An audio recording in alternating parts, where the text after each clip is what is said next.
post-it, aplicativo, lista de tarefas, agenda. Você já tentou de tudo, mas parece que nada consegue organizar sua vida, certo? É porque pouco importa a ferramenta se você não se conhecer ou saber como aplicar de um jeito que funcione pra você. Desenvolvi um método que me ajudou muito e hoje sou bem mais produtivo. Confere no primeiro link da descrição. Já trabalhei, né, como caixa.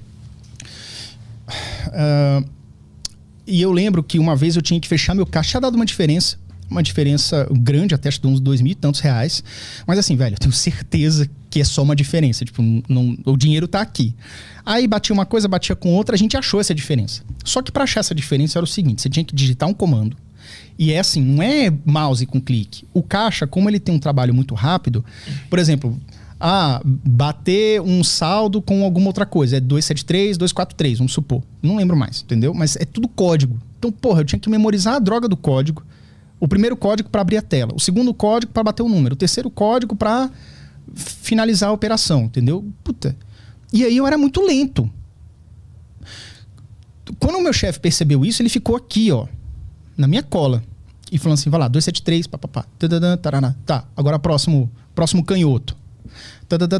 Tava achando, batendo. Então assim, no começo ele tava na minha cola porque eu tava aprendendo a fazer o passo a passo ali, que era muito comando, era uma coisa chata. Depois de um tempo, eu já tava pegando no automático e aí eu já tava, tipo, conversando com ele. E o que você acha disso? Tal.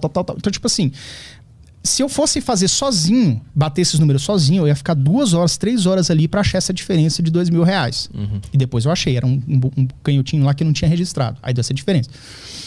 Agora, como ele tava no meu lado, a gente fez, cara, acho que 15 minutos, 20 minutos. Se ele não tivesse ali, se ele tivesse ido no banheiro, eu ia travar de novo. Porque às vezes assim, é 273, né? Tá. Mas é 235 ou 245? Aí eu abri o livro, o caderninho das minhas anotações. 245. Aí eu voltava. Tá. Aí eu olhava o celular. Ou pensava no número. Ou pensava em qualquer coisa. Pum! Aí a atenção, ela explode pra uma esfera, assim, um Big Bang, assim, entendeu? Como se fosse um planeta, assim, bum! Entendeu? E aí a tua atenção dispersa pra tudo quanto é lado.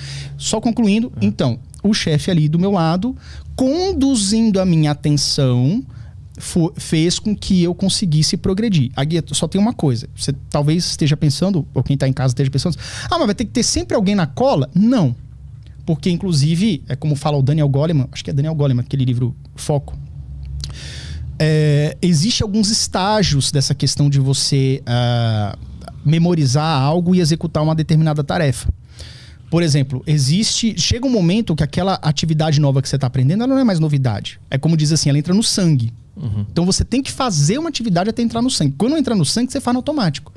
Então o TDAH é como se fosse assim, uma curva de aprendizagem mais longa do que o neurotípico, ele vai demorar mais para aprender e não é por falta de inteligência, mas por dificuldade em permanecer no foco durante o processo de aprendizagem, que é geralmente o processo que demanda mais gasto energético do seu cérebro, e é aí que está o problema, né?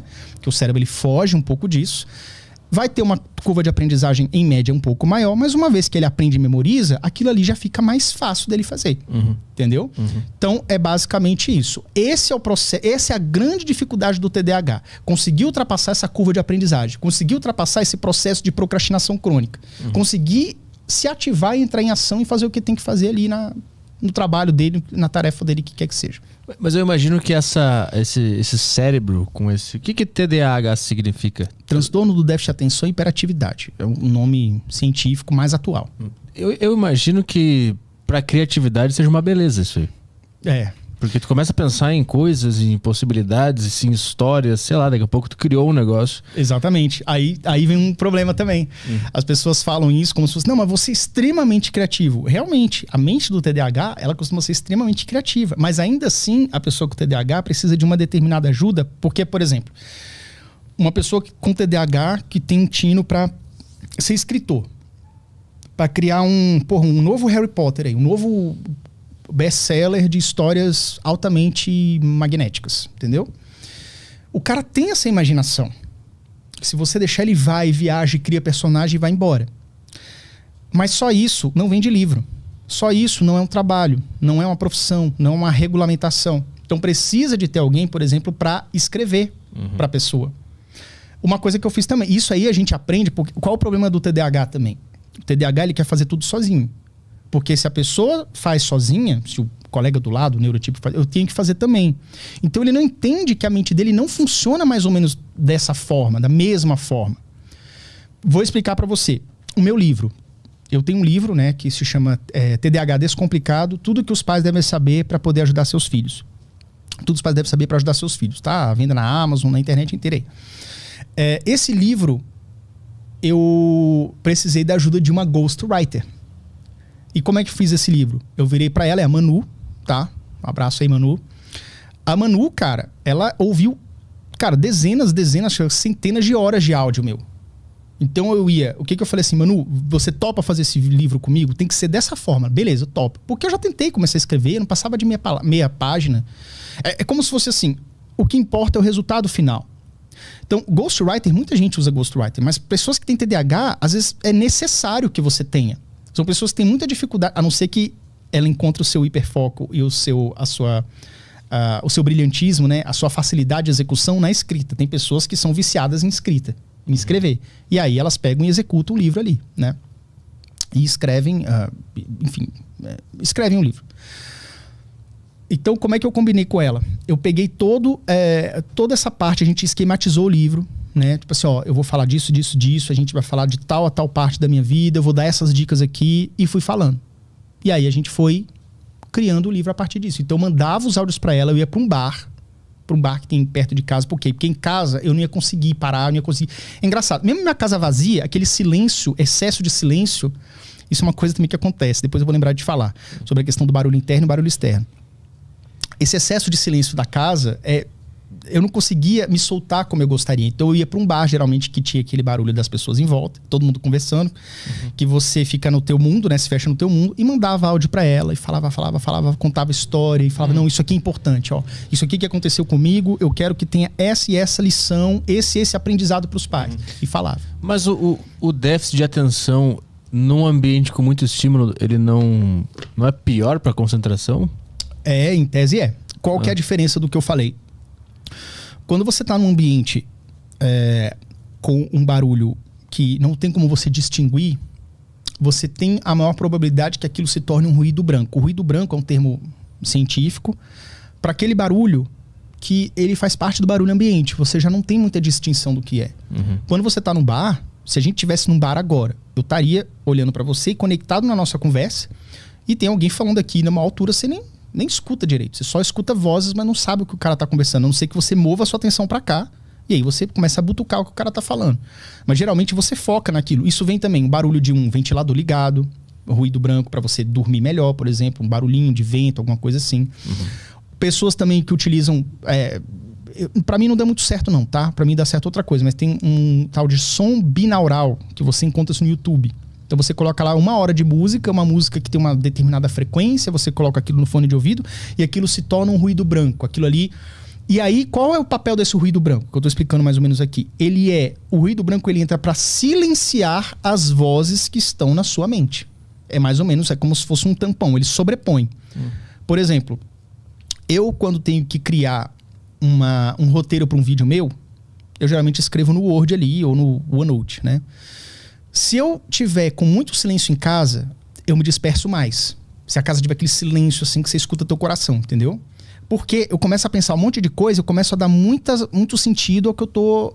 eu começo a dar muita importância para os meus pensamentos. E não foco em começar a escrever o roteiro do vídeo. Quando eu escuto uma música instrumental, por isso que eu falei, e tem que ser instrumental. Daqui a pouco eu explico por quê. Tem alguns DJs, músicas eletrônicas que são só instrumentais, 100% instrumentais, e eu coloco. Quando eu coloco aquele fone de ouvido, aí eu consigo mergulhar na atividade e consigo ficar mais tempo focado. Mais tempo. Ainda assim, eu levanto, tomo água e tudo, mas já melhora tipo uns 50%. E como é que funciona isso? Eu ia falar sobre o... Barulho interno e externo? O barulho interno e externo. Por exemplo, isso pode ser... O que silencia esse barulho interno das vozes da sua cabeça, né? Que você está pensando em um monte de coisa ao mesmo tempo, você não consegue parar no momento presente para você executar aquela tarefa, você tem essa dificuldade. Isso, digamos, é seu barulho interno. Então, esse barulho externo, ele entra e aí você fica focado do som do vocal, né? Música com letra ou não. Uhum. Então, quando você escuta essa música instrumental, você liga ali no tempo da música, aí, pô, tá chegando a parte que eu gosto, que é instrumental e tal, e você começa a escrever. Isso não atrapalha o teu raciocínio do tipo assim, item 1 do roteiro, falar sobre tal coisa. Item 2, falar sobre aquela outra coisa. Aquilo não atrapalha esse teu raciocínio interno, tá? Agora, quando você escuta uma música com letra, isso não é regra, tá? Mas comigo é muito presente, inclusive o professor Pierluigi Piazzi, que ele até faleceu alguns anos atrás, ele fala isso no livro dele, que é um livro que ensina como estudar, né? E ele fala isso, faz muito sentido. Quando você ouve uma música com letra, você começa a cantar aquela música internamente, se você conhecer a letra. E quando você canta essa música, você cria uma interferência na área do seu cérebro que está ligada com a sua voz interna de você estar fazendo uma leitura silenciosa. Então é como se eu estivesse escrevendo assim, o primeiro capítulo de não sei o quê, aí eu começo a cantar a música e tipo, eu começo a me confundir. Começo a escrever a música. Não, porra, não é isso que eu tô falando, entendeu? Então é mais ou menos isso. Então é interessante que você crie estratégia. Isso tudo eu fui aprendendo ao longo da vida, ao longo do tempo, apanhando bastante e aprendendo a não tomar mais cacetada. Porque agora eu não tenho mais um pai ou uma mãe que senta do meu lado e fala assim, filho, vamos lá. Abre aí o que você tem pra fazer. Eu não tenho ninguém pra me chamar. Eu tenho que me chamar. Eu tenho que criar os meus alarmes. Eu tenho que criar as minhas ferramentas pra conseguir superar essas dificuldades diárias, entendeu?